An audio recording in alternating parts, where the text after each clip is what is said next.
We provide you the platform to turn your dreams into reality. Give wings to your aspirations with KR Mangalam University. और आइए आपको दिखाते हैं कि कैसे ऑपरेशन सिंदूर को अंजाम दिया गया।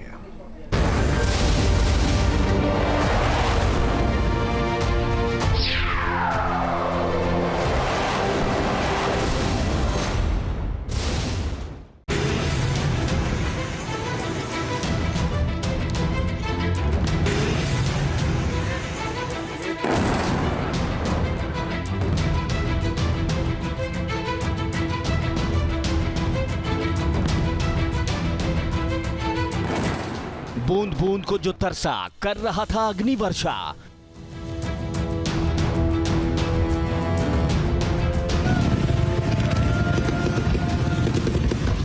उड़ा रहा था ड्रोन, मांग रहा था लोन।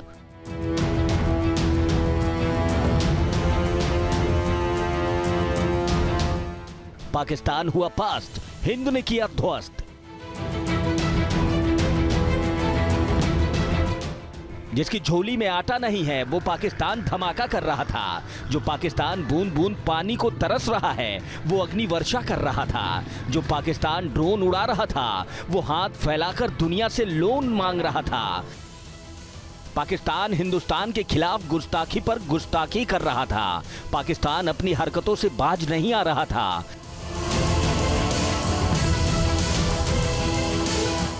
भारत और पाकिस्तान के बीच 10 मई को शाम 5 बजे से सीज फायर लागू हो गया है। विदेश मंत्रालय ने इसकी पुष्टि भी कर दी है। विदेश सचिव विक्रम मिस्री ने बताया है कि भारत ने अपनी शर्तों पर इस सीज फायर के लिए सहमति दी है। सीज फायर तो ठीक है, हिंदुस्तान तो हमेशा से ही युद्ध के खिलाफ रहा है। हिंदुस्तान ने तो हमेशा अमन शांति सुकून की बातें की हैं। हिंदुस्तान तो हमेशा उसी राह पर चला है। लेकिन जब जब हिंदुस्तान की सीमा में घुसने की किसी ने नापाक कोशिश की है तो उसे उसका अंजाम तो भुगतना ही पड़ा है।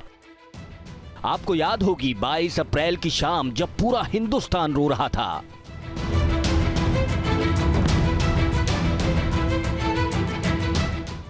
इंसानियत की लाश से उठी ये चीख हिंदुस्तान की आत्मा में सुराग करती हुई हर हिंदुस्तानी के जहन में बैठ चुकी थी। आप ही बताइए क्या मजहब हो सकता था गले की तलहटी से निकली इस पुकार का? क्या मजहब हो सकता था अपने पति की उखड़ती सांसों को थाम कर खड़ी इस महिला के दर्द का? आप ही बताइए क्या मजहब हो सकता था मौत बरसाती इन गोलियों की आवाज का? ये खौफनाक कहानी है 22 अप्रैल 2025 की। ये कहानी है हिंदू मुसलमान की, धर्म की, ईमान की, बेहयाई के तूफान की। दिन दहाड़े बंदूक लहराते हमारी धरती में घुसाए ये लोग अपने आप को आतंक का खलीफा कहते थे। ये जिस धरती में घुसे वो धरती कश्मीर की थी। उस कश्मीर की जो भारत का मस्तक है, जो स्वर्ग से सुंदर है, जो हिंद का सुकून है, जो हमारा गुरूर है। जगह वैसरन, नगर पहलगाम, जिला अनंतनाग, सूबा कश्मीर, देश भारत। जी हाँ, वही भारत जहां हम सब मिलजुल कर रहते हैं। लेकिन भारत की आत्मा को बूचड़ खाने में पलने वाले आतंकियों ने गोली से छलनी कर दिया था। औरतें चीख रही थी, रहम की भीख मांग रही थी, लेकिन उनकी कौन सुनता। आतंकियों को तो नाम पूछ पूछ कर गोली मारनी थी, हिंदुओं के लहू से घाटी लाल करनी थी। कहते हैं आतंक का कोई नाम नहीं होता, कोई धर्म नहीं होता, लेकिन यहाँ तो गोलियों ने न जात पूछी थी, न ईमान पूछा था, न रंग देखा था तो सिर्फ धर्म। धर्म के नाम पर नाम पूछ पूछ कर गोलियां दागी गई थीं।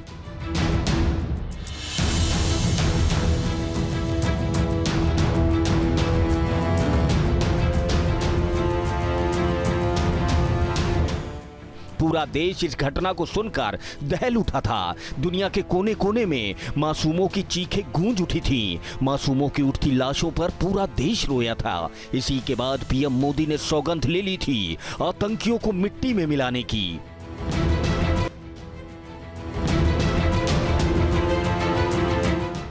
पीएम मोदी ने जो कहा वही किया। ऑपरेशन सिंदूर के तहत आतंकी ठिकानों को नस्ते नाबूद कर दिया गया। उन्होंने मां बेटियों की मांग उजाड़ी थी, हमने उनकी हस्ती मिटा दी। उन्होंने धर्म पूछ कर लहू बहाया था, हमने ताल ठोक कर उन्हें मिट्टी में मिला दिया। उन्होंने निहत्थों को निशाना बनाया था, हमने घर में घुस कर उन्हें उड़ाया। 22 अप्रैल को पाकिस्तान ने जो जख्म दिए थे उसका बदला ले लिया गया। आतंकी ठिकानों को नस्ते नाबूद कर दिया गया। हिंदुस्तान के वीर जब गरजे तो पाकिस्तान के टैंक खड़े के खड़े रह गए। पाकिस्तान की हवाई ताकत हवाई हो गई। हिंद के वीरों ने महज 25 मिनट में शैतानों को 72 हुरों के पास पहुंचा दिया। आसमान से ऐसा लावा बरसाया कि पाकिस्तान के आतंकी अड्डे धुआं धुआं हो गए। आतंकियों के उनके असली ठिकाने पर भेजने की तारीख तो पहले ही तय हो गई थी। हिंद की मां बहनों के माथे से सुहाग पूछने वालों के लिए ऑपरेशन सिंदूर की पूरी स्क्रिप्ट लिख ली गई थी। बस इंतजार था उस शुभ घड़ी का, और वो घड़ी भी आई। 7 मई मंगलवार आधी रात 1:05 पर पाकिस्तान पर पीओके यानी पाक अधिकृत कश्मीर के भीतर एयर स्ट्राइक को अंजाम तक पहुंचा दिया गया। 25 मिनट में आतंकी ठिकानों को कब्रिस्तान बनाकर आतंकियों को उसी में जमींदोज कर दिया गया।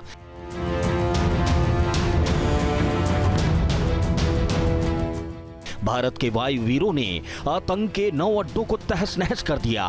ये तस्वीरें हिंद के शौर्य का सबूत हैं। ये तस्वीरें पीएम मोदी की सौगंध की जीती जागती तस्वीर हैं। पाकिस्तान और पीओके में 9 टारगेट पहचाने गए थे। इन 9 टारगेट को महज 25 मिनट में ढेर कर दिया गया। पाकिस्तान के लॉन्च पैड, ट्रेनिंग सेंटर्स को मिट्टी में मिला दिया गया।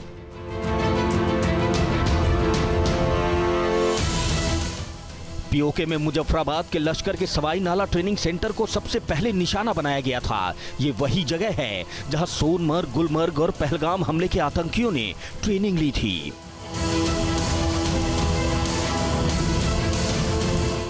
ये तस्वीर मुजफ्फराबाद के सैयद बिलाल कैंप की है। हिंद की एयर स्ट्राइक में ये जगह भी कब्रिस्तान बन चुकी है।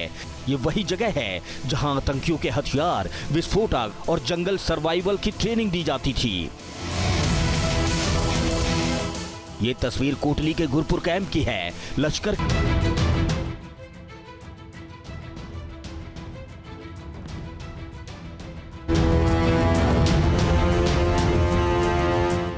भिम्बर का बरनाला कैंप भी पूरी तरह बर्बाद हो चुका है। आतंकियों के लिए कैंप सुरक्षित ठिकाना था जहां आतंकी ट्रेन किए जाते थे। ये वही जगह है जहां उन्हें मासूमों का लहू बहाने के लिए हथियार चलाना सिखाया गया था। ये है कोटली का अब्बास कैंप। एलओसी से 13 किलोमीटर दूर इस कैंप में फिदाइन तैयार होते थे, लेकिन अब इस कैंप में मातम पसरा हुआ है। यहाँ अब कुछ मौजूद है तो वो है हिंद के वायु वीरों के शौर्य के निशान। हिंद के हवाई हमलों के दौरान सियालकोट स्थित सर्जिकल कैंप धुआं धुआं हो गया था। मार्च 2025 में जम्मू कश्मीर के पुलिस जवानों की हत्या में शामिल आतंकी इसी कैंप से प्रशिक्षण लेकर भेजे गए थे।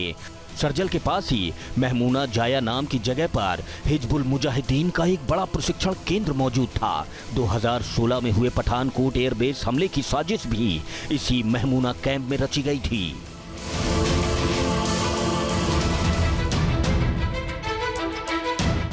ये है सियालकोट का हिजबुल महमूना जाया कैंप, जिस पर हिंद के वीरों ने निशाना साधा था। पठानकोट हमले की प्लानिंग यहीं पर की गई थी।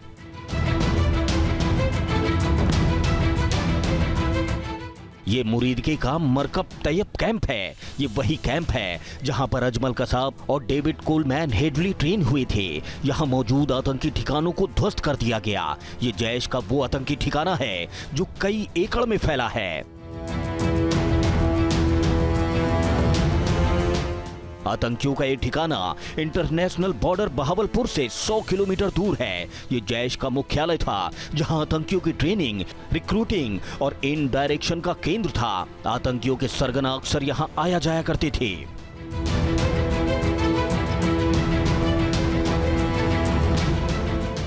न्यूज नेशन अब व्हाट्सएप पर खबरों की ताजा अपडेट के लिए न्यूज नेशन के इस QR कोड को स्कैन करें।